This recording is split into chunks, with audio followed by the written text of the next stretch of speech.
Bismillahirrahmanirrahim. Qala al-muallif rahimahullahu ta'ala wa nafa'ana bihi wa amadana bi asrihi wa ulumihi fi darin Allahumma amin. Bismillahirrahmanirrahim. Wa tantadirul muadzin fatajibuhu.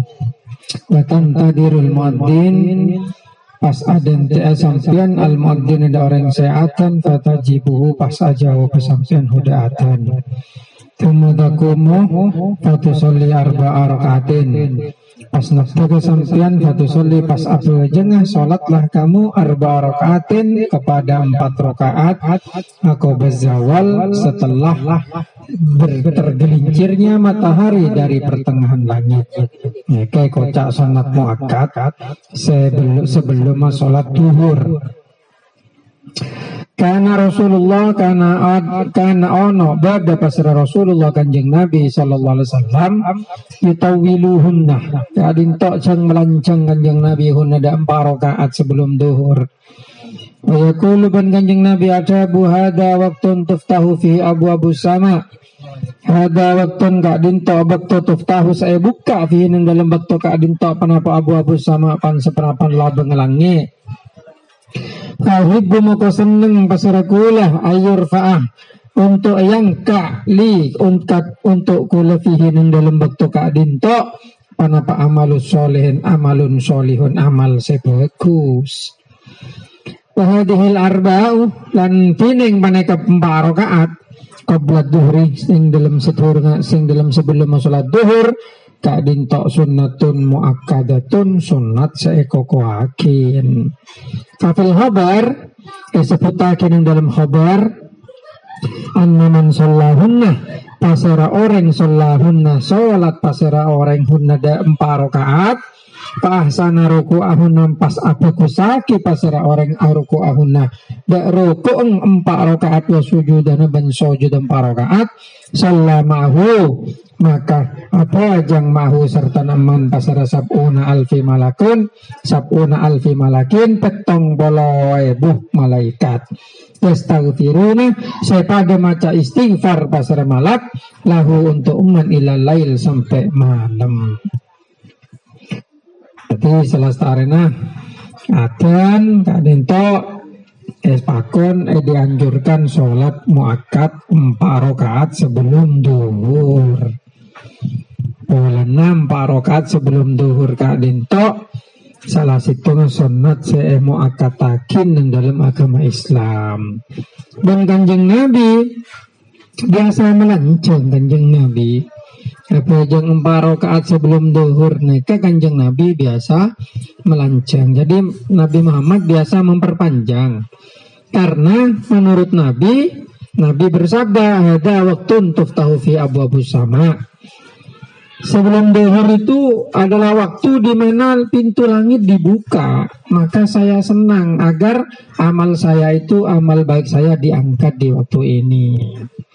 Jadi cek seneng kanjeng Nabi mana nang dalam sebelum nang dalam selastarena duhur kadento amal soleh yang kalau orang zaman sekarang kebanyakan itu kalau waktu duhur ini sedang sibuk dengan kerja, sibuk berdagang, sibuk bisnis, sibuk yang jadi tukang bakso, sibuk menjajakan bakso, yang jadi tukang ayam sibuk menjajakan ayam di pasar.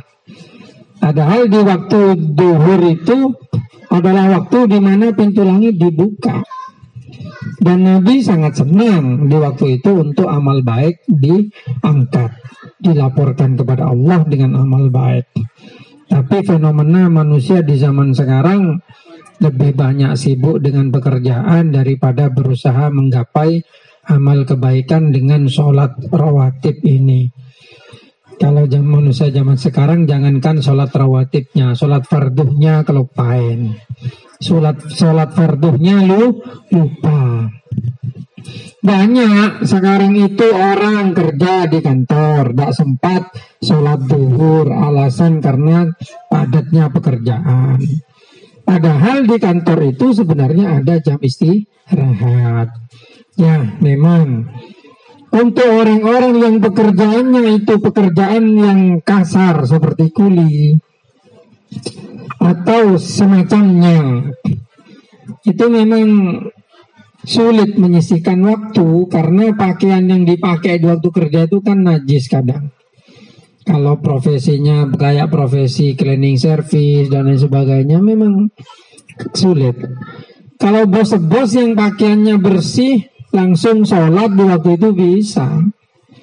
Tapi sayangnya juga banyak bos-bos itu terkadang di waktu jam istirahat jam 1 siang itu mereka tidak sholat, malah mencari restoran yang enak, kemudian makan makanan yang enak, tidak ingat ke Tuhannya. Dan terkadang banyak mereka tidak merasa berdosa dengan yang seperti itu. Kenapa? Karena memang di dalam hatinya sedari kecil itu pentingnya beribadah itu tidak diajarkan. Ini biasanya terjadi di daerah urban atau daerah kota, di mana pendidikan agama itu minim. Kalau ingin menjajaki itu, lihat saja di Facebook. Kalau sampean masuk di grup Facebook, banyak di situ orang-orang yang bertanya hukum agama, di mana pertanyaannya itu kemudian dijawab oleh orang yang sama-sama bodohnya. Akibatnya, yang bertanya ingin tahu ilmu, yang menjawab bodoh. Akibatnya orang yang bertanya itu mendapatkan ilmu dari orang yang salah. Ini kenapa terjadi seperti itu? Karena kebanyakan orang di zaman sekarang itu banyak yang tidak belajar ilmu agama dengan baik dan benar. Banyak yang hanya mendengar selentingan-selentingan. Terkadang menerima pendapat dari kaul yang tidak sahih. Terkadang juga hanya baca terjemahan, kemudian sok pintar di Facebook menjawab pertanyaan orang lain. Akibatnya sudah kesasar dulu wa adallu. Sudah dirinya kesasar masih menyasarkan orang lain. Itu banyak terjadi. Makanya penting sekali untuk kita, terutama untuk generasi muda, anak-anak kecil, anak-anak kita ini loh, ponaan, anak dan sebagainya.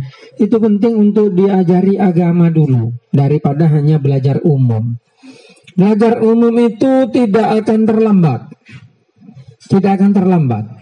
Karena apa? Karena pelajaran umum itu sangat mudah dikuasai.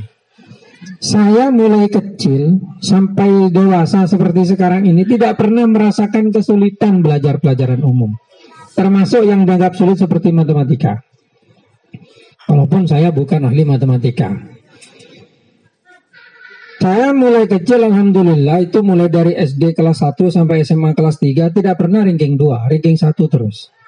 Karena menurut saya gampang pelajaran umum itu. EBC sekalian langsung ngerti. Tapi kalau disuruh bicara tentang belajar nahwu, boleh kepelengan. Apalagi alfiyah, ingin tahu tentang apa bentuk-bentuknya sigat muntahal juma umpamanya, bentuk-bentuknya adat, itu memang sulit. Belajar faraid, ilmu waris itu, ilmu waris susah, memang sulit. Kemarin saya kuliah online itu, dosen saya juga berkata begitu. Saya kalau hanya waris perdata, nggak usah pegang buku, langsung tahu. Tapi kalau waris Islam, nggak bisa saya. Nah, gitu katanya dosen itu. Karena memang apa? Memang ilmu yang besertakan cahaya agama seperti Islam ini, itu adalah ilmu yang mengandung cahaya. Al ilmu nurun. Ilmu itu cahaya. Sehingga pelajaran yang seperti itu tidak serta-merta diberikan kepada semua orang lalu bisa, tidak. Membutuhkan usaha. Karena apa? Godaannya setan lebih banyak daripada ilmu umum. Kalau belajar ilmu umum setan itu diam. Belajar matematika lo ngantok. Belajar IPA lo ngantok. Coba belajar nahu, belajar fikih, maca oleh 2 garis mata lah ngantok. Ya, memang itulah godaannya. Karena apa? Karena ilmu agama itu menunjukkan kita menuju surga. Sedangkan ilmu umum itu hanya dipakai di dunia. Coba tanya itu orang kalau sudah profesor, doktor, pintar, lain sebagainya, mati tidak akan pernah ditanya sama malaikat ilmu umumnya. Tak akan. Profesor hukum, pamannya profesor matematika, nggak mungkin di kuburan nanti ditanya min kali min berapa. Paling yang ditanya itu marabbuka, siapa Tuhan. Nah, oleh karena itu belajar ilmu umum, belajar ilmu agama itu jauh lebih penting daripada belajar umum. Seandainya saya ini menteri pendidikan, Mas Menteri itu Nadiem Makarim, seandainya saya kayak Nadiem Makarim, saya fokuskan pelajaran SD mulai dari PAUD ya, mulai dari PAUD sampai SD 7 tahun, mulai dari PAUD 5, 6, terus 7, 8, 9, 10 sampai kelas 6 SD dengan pelajaran akhlak, pelajaran agama. Tentang haramnya mencuri, tentang haramnya begini, bahwasanya korupsi itu jelek, korupsi itu berbahaya. Pokoknya ditakut-takutilah anak-anak kecil itu dengan neraka, dengan takut kepada Allah. Diajarkanlah akhlakul karimah, menghormati yang tua, kasihan pada yang muda, tidak menghalalkan segala cara dan lain sebagainya. Karena di masa-masa itu, waktu pembentukan otak hipokampusnya waktu dibentuk, itu bisa tertancap dalam-dalam. Contoh kecil, orang Madura ini kelemahannya itu polisi. Coba orang Madura itu pistol, itu kelemahannya orang Madura. Jadi walaupun ku arek itu celurit masang jembar buru kadang. Beda dengan orang seperti orang Makassar, itu beda. Nggak takut. Kenapa? Karena orang Madura itu ketika waktu masih kecil, tepak yemben itu tedung cong, melok tedung nekik tai epek polisi. Nah, kata-kata waktu kecil itu nancep, ditakut-takuti dengan polisi, ditakut-takuti dengan hantu, ditakut-takuti dengan ya yang biasalah seperti ya ibu-ibu yang ngempen anak-anaknya itu loh. Itu kan biasa menakut-nakuti kamu lo tedung lagi kayak baungan begitu. Akhirnya magel tua seperti ini, nentang petang dap saya depan magel lo, magel ada baung itu. Karena apa? Sugesti yang ditancapkan waktu kecil masuk ke dalam hatinya, kemudian menjadi bentuk dari pola pikir. Itulah kenapa seharusnya anak-anak kecil waktu SD yang ada di kota-kota, coba itu diinjek dengan ilmu agama. Diberi pengetahuan tentang tauhid, tentang sholat, tentang insya Allah 10 tahun yang akan datang Indonesia ini akan menjadi negara yang religius dan tidak usah terlalu banyak kasus korupsi karena kebanyakan orang-orangnya takut kepada Allah daripada takut kepada polisi. Namun sayangnya pola pikir seperti ini tidak diadopsi oleh para petinggi-petinggi di negara ini. Dan kebanyakan mereka fokus pada pendidikan umum, pendidikan dunia, sehingga mayoritas dari mereka memprioritaskan kemampuan di dalam bidang umum saja. Akibatnya, sumber daya manusia kita walaupun berkualitas dalam masalah iptek, tapi sayang dalam intaknya sangat kurang, sehingga cenderung menjadikan tindakan mereka itu kemudian terpolarisasi menuju bentuk yang menghalalkan segala cara seperti sekarang. Jangan menyalahkan siapapun, tapi salahkanlah generasi-generasi terdahulu yang telah salah menerapkan kebijakan. Tapi ini masih bisa diselamatkan. Ya, kita-kita yang ada di pedesaan ini, yang ada di pondok pesantren, yang ada di kalangan religius, yang masih bisa menyelamatkan generasi muda yang sedang ditata seperti di zaman sekarang ini. Sekarang orang-orang kota banyak mulai menyadari hal itu. Banyak putra-putra pejabat itu mondok sekarang. Meskipun mondoknya cari pondok yang berju, yang ber-AC, yang pakai kasur ranjang itu. Saya kan kritiknya begini, itu bukan mondok namanya itu kos-kosan kayaknya mau mondok begitu. Harusnya mondok itu untuk menata diri, Bagaimana orang-orang kaya, anak-anak orang kaya yang asalnya hidupnya mewah, hidupnya nyaman, hidupnya selalu dalam kecukupan, itu diajari hidup pas-pasan, diajari hidup mandiri, diajari hidup sederhana. Itu seharusnya seperti itu. Seharusnya. Tapi ya, daripada tidak sama sekali, masih mending mereka sekarang banyak yang mencari pondok pesantren karena mereka merasa terancam putra-putranya kalau hidup di lingkungan yang seperti sekarang di kota-kota, takut terkontaminasi dengan perilaku-perilaku yang tidak baik. Alhamdulillah, makanya memang jarang sekali kitab-kitab seperti ini disentuh sekarang. Walaupun pondok-pondok, terkadang pondok-pondok yang ada sekarang ini saya lihat trennya itu sudah mulai bergeser. Banyak pondok-pondok pesantren itu yang cenderung kalah dengan umum kalau sekarang. Artinya beliau-beliau para ulama itu yang senang pada pelajaran modern, pelajaran umum, kemudian memberikan porsi yang sangat besar pada pelajaran umum. Sehingga akibatnya pelajaran agama yang diajarkan di pondok tersebut pas-pasan. Saya sering di Facebook itu berdialog dengan anak-anak pesantren, di mana ketika dialog saya terkadang menyinggung tentang baca kitab kuning, Alfiyah. Itu ada malah di salah satu pondok itu tidak tahu apa itu kitab Alfiyah. Loh, sampean kan pondok. Masa saya baru mondok dan sampai sekarang belum tahu yang namanya. Loh, masa? Kalau anak masuk pondok biasanya kalau kitab Alfiyah itu kan pasti tahu. Kan pasti tahu. Walaupun tidak pernah ngaji kan tahu nyaman, kan begitu. Alfiyah kan gitu. Ternyata memang ada beberapa tren di pesantren-pesantren itu yang diajarkan sekarang malah hanya terjemahan. Terjemahan fikih, terjemahan. Jadi banyak yang pakai terjemahan. Ya lumayan lah masih diajarkan. Kalau di pelajaran umum kan tidak ada itu. Nggak ada sama sekali. Tapi mbok iyo, mari ya. Pesantren-pesantren itu seharusnya jangan meninggalkan nilai pesantrennya. Karena identik pesantren itu dengan pelajaran umum, pelajaran agama yang qualified. Yang memang asli begitu, berkualitas, bukan hanya terjemahan. Kalau belajar terjemahan, tidak usah ke pesantren, beli buku, baca. Kan cukup. Kan begitu. Nah, terjemahan itu bisa dipakai kalau orang itu umpamanya tidak bisa baca kitab, umur sudah tua.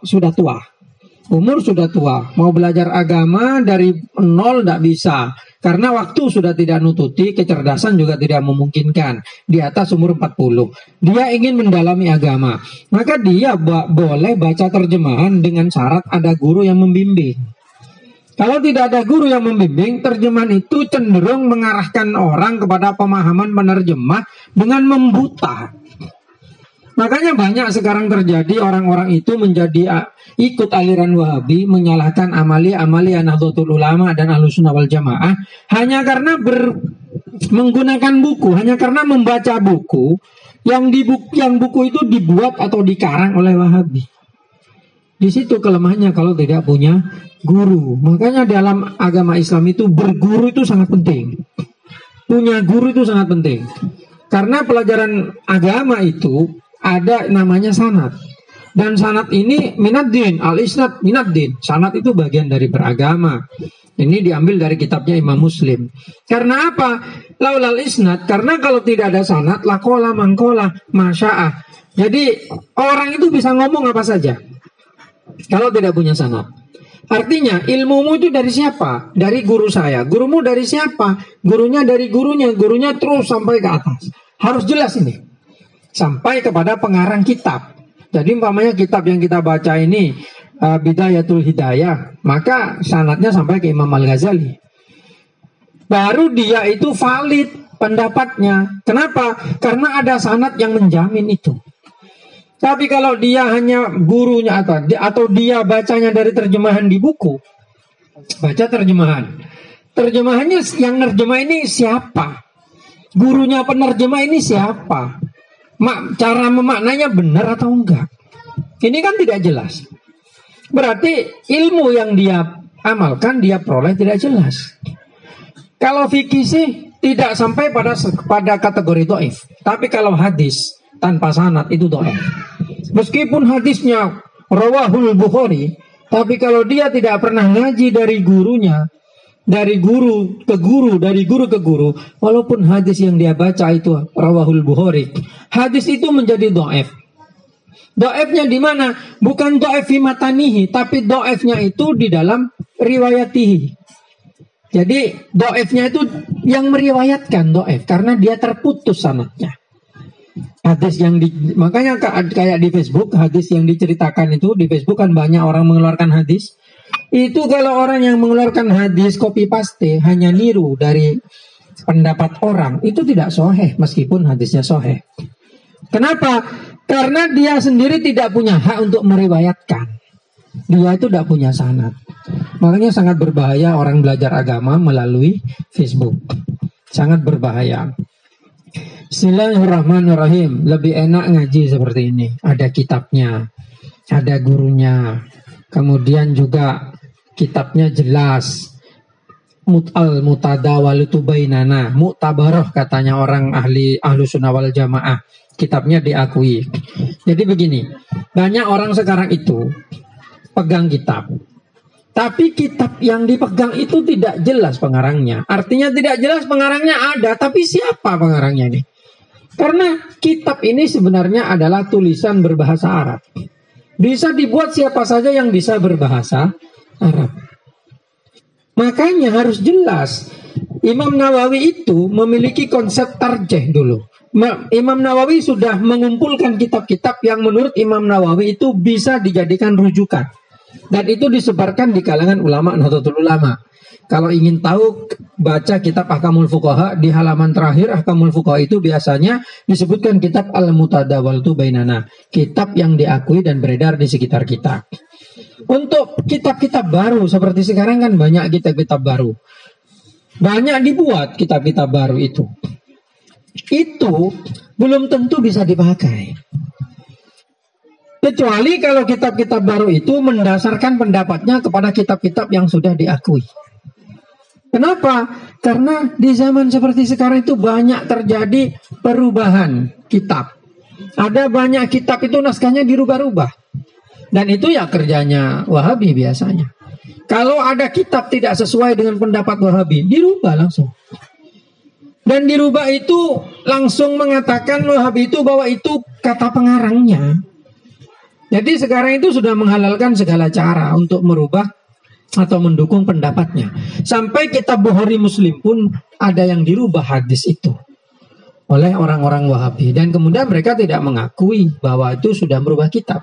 Tapi ketika dibandingkan kitab yang cetakan baru dengan cetakan lama, ada perubahannya. Ada beberapa hadis di Sahih Bukhari itu dibuang karena tidak sesuai dengan paham Wahabi. Ada yang dirubah karena tidak sesuai dengan paham Wahabi. Begitu.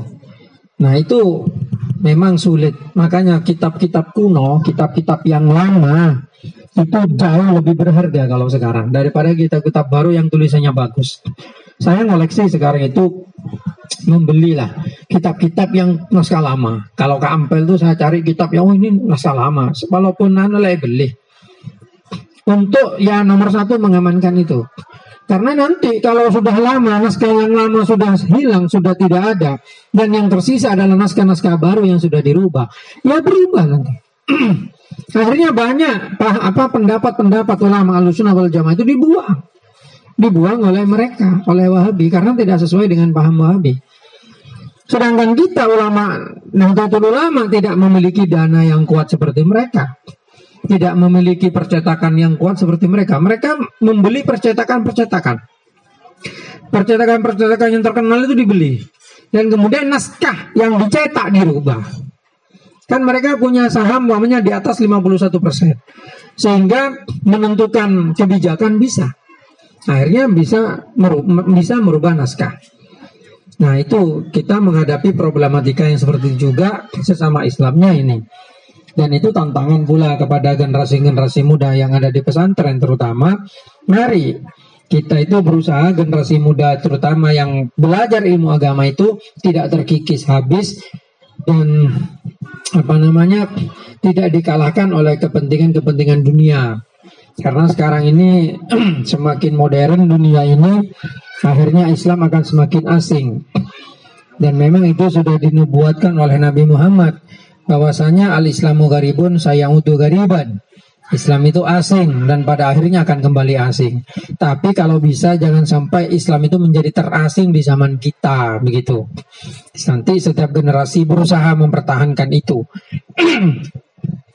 Dan itu adalah perjuangan bagi kita para umat Islam yang betul-betul ingin berislam dengan kafah, ingin berislam dengan Islam yang sebenarnya yang dibawa oleh Nabi Muhammad SAW. Jadi sekarang ini trennya begini. Sekarang ini ada upaya bagaimana orang Islam itu berislam dengan Islam yang sempit. Caranya apa? Caranya mereka menggunakan cara untuk memakai semboyan kembali pada Al-Quran dan hadis. Sehingga segala sesuatu yang tidak termuat di dalam Al-Quran dan hadis itu dianggap bid'ah. Akhirnya dengan cara itu Islam akan menjadi kolot. Islam akan menjadi ketinggalan zaman. Karena segala sesuatu yang bersifat inovasi akan ditolak dengan mendasarkan kepada kembali pada Al-Quran dan hadis. Ini berbahaya sebenarnya. Kenapa? Kembali pada Al-Quran dan hadis itu sebenarnya memang sepertinya indah, tapi sulit dilakukan, terutama oleh orang-orang yang terpisah zamannya dari Nabi Muhammad SAW. Karena kita ini hidup 1400 tahun setelah Nabi Muhammad SAW. Untuk mendapatkan Al-Quran dan hadis yang benar dengan pemahaman yang benar, kita itu memerlukan perantara, memerlukan orang yang menyampaikan kepada kita dari mulut ke mulut, dari mulut ke mulut. Orang-orang yang menyampaikan ini adalah ulama, para ulama salaf yang sudah ilmunya diakui, pemahamannya diakui. Kalau kemudian di zaman sekarang kemudian kita umat Islam dilarang untuk memakai pendapatnya para ulama dan langsung kembali pada Al-Quran dan hadis, itu artinya kita itu disuruh memotong perantara atau benang ilmu yang kita miliki. Dan itu yang dilakukan sekarang. Banyak aliran itu sekarang, terutama aliran Wahabi itu melarang orang bermadhab. Tidak usah ikut madhab Maliki, tidak usah ikut madhab Syafi'i, langsung saja kembali pada Al-Quran dan hadis. Ini suatu pembodohan. Kenapa pembodohan? Karena madhab Syafi'i, madhab Maliki, madhab Hanafi, madhab Hambali itu hakikatnya adalah ikut pada Nabi Muhammad SAW. Ikut kepada madhab-madhab itu berarti ikut pada Nabi Muhammad. Kalau kemudian diputus madhab-madhab itu langsung ikut pada Nabi Muhammad, maka itu artinya kita harus mengertikan, menerjemahkan Al-Quran dan hadis sesuai dengan pemahaman masing-masing. Yang pemahaman kita sekarang terputus dari Nabi Muhammad 1400 tahun. Makanya orang Wahabi sendiri yang menginginkan kembali pada Al-Quran dan hadis itu terpecah dalam banyak pendapat yang masing-masing saling mengkafirkan juga. Pada Wahabi ini patang pekafir sekarang ini banyak terpecah karena ijtihad masing-masing pimpinannya berbeda. Itulah bahayanya tidak bermadhab. Oleh karena itu di Facebook tuh sekarang tuh banyak orang yang mengatakan tidak usah ikut pada madhab Syafi'i karena itu sama-sama manusia. Bahkan terkadang mengadu domba, kamu ikut madhab Syafi'i atau ikut Kanjeng Nabi. Ini pembodohan ini. Iya, antara Kanjeng Nabi dan madhab Syafi'i. Padahal madhab Syafi'i itu ikut pada Nabi Muhammad. Niatnya apa? Niatnya agar orang Islam itu terpecah belah. Memang ini niatnya. Akibatnya Islam lemah. Dan setelah lemah, gampang diinjak-injak. Ini propaganda namanya. Propaganda dari mereka yang menganggap Islam berbahaya. Dan propaganda itu gampang masuk melalui aliran Wahabi. Karena apa? Karena aliran Wahabi itu sendiri dengan mudah mengkafirkan orang lain, mengkafirkan umat Islam yang tidak sama dengan dirinya. Coba dalam pituturnya, dalam kitabnya pendiri Wahabi itu, bahwasanya orang yang berakidah Asy'ariyah dan Maturidiyah itu halal darahnya, boleh dibunuh. Coba dengan mudahnya mereka menghalalkan darahnya orang Islam. Jadi kita yang ikut Ahlussunnah wal Jamaah, Asy'ariyah Maturidiyah, kan kita tauhidnya ikut Asy'ari Maturidi. Itu menurut orang Wahabi halal darahnya, engkau bedere halal darah nak boleh beli. Begitu. Itu disebutkan langsung dalam kitab pendiri Wahabi, Muhammad bin Abdul Wahab. Begitu. Walaupun tidak banyak diungkap. Karena kalau itu diungkap di Indonesia banjir darah aja macam-macam. Kenapa? Orang Islam kayak kita yang Asy'ari Maturidi kan tidak terima kalau dikatakan begitu. Tapi kebenarannya itu ada. Dan memang seperti itu. Dan sering disampaikan di dalam acara apa namanya itu, acara kaderisasi Wahabi. Di dalam acara kaderisasi Wahabi itu disampaikan bahwasanya orang-orang Islam di Indonesia ini semuanya sesat. Dan hakikatnya halal darahnya itu. Tapi tidak dikeluarkan secara langsung. Tapi begitu. Makanya lihat orang-orang Wahabi di sekitar kita yang yang cingkrang, jenggotan itu kebanyakan sinis kepada orang-orang Ahlussunnah wal Jamaah. Kenapa? Karena kita itu dianggap kafir. Kita itu dianggap halal darahnya. Cuman tidak dijelaskan secara gamblang. Itu bahayanya aliran-aliran. Itu memang melemahkan kepada Islam. Dan memang itu misinya. Misinya agar umat Islam itu terpecah belah, gampang diinjak, gampang diatur. Saudara-saudara sekalian, jadi walaupun keterangan saya ini sampai kemana-mana dan ngajinya cuma sedikit, yang penting wawasannya cukup. Karena apa? Karena pemahaman itu sebenarnya lebih penting daripada ngajinya. Paham itu lebih bagus daripada tahu. Ada orang tahu buku matematika tapi tidak paham, kan percuma. Walaupun tidak begitu tahu teorinya, tapi kalau paham prakteknya itu lebih bagus. Makanya Imam Ghazali di dalam kitab ini lebih menekankan pada praktek, bukan teori. Coba dibaca mulai dari awal tadi. Semuanya itu praktek, ilmu praktis. Ini bagus dibaca oleh orang-orang yang punya waktu sempit dalam belajar. Tapi untuk anak-anak yang masih ngaji di pesantren, teori harus lebih banyak. Kenapa? Karena teori itu adalah kumpulan pengalaman yang mengkristal, yang akhirnya dijadikan satu pelajaran atau ilmu. Sedangkan praktek itu sendiri adalah pengalaman. Jadi teori, praktek, teori, praktek, teori, praktek. Teori disempurnakan oleh praktek. Praktek harus berdasarkan teori. Dan itu terus berputar dalam ilmu. Untuk orang-orang yang belajar di pesantren, belajar di sekolah, teori lebih banyak biasanya. Kenapa? Karena itu untuk transfer pengetahuan dan pengalaman yang sudah mengkristal. Untuk orang-orang yang sudah lulus, yang sudah boyong, kayak kamu ini, yang sudah alumni, itu penting praktek. Karena kalau dikasih teori, sibuk dengan pekerjaan yang lain, tidak bisa mikir. Tapi kalau praktek, langsung kerja. Langsung dikerjakan. Jadi mari nanti dibiasakan sebelum sholat duhur itu sholat rawatib 4 rakaat sebelum duhur. Malah Nabi Muhammad tuh panjang kalau sholat rawatib sebelum duhur itu. Dan mungkin ini saja karena acaranya ini masih panjang. Acara tingkepan katanya ya. Tingkepan itu pelet kandung katanya orang Madura.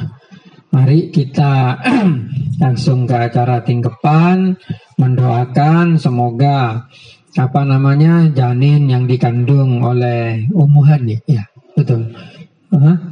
Nah itu tumbuh dengan baik, selamat, lahir dengan mudah, selamat ibunya, selamat anaknya soleh atau soleha, kemudian juga menjadi berkat bagi orang tuanya, berkah umurnya, berkah keluarganya.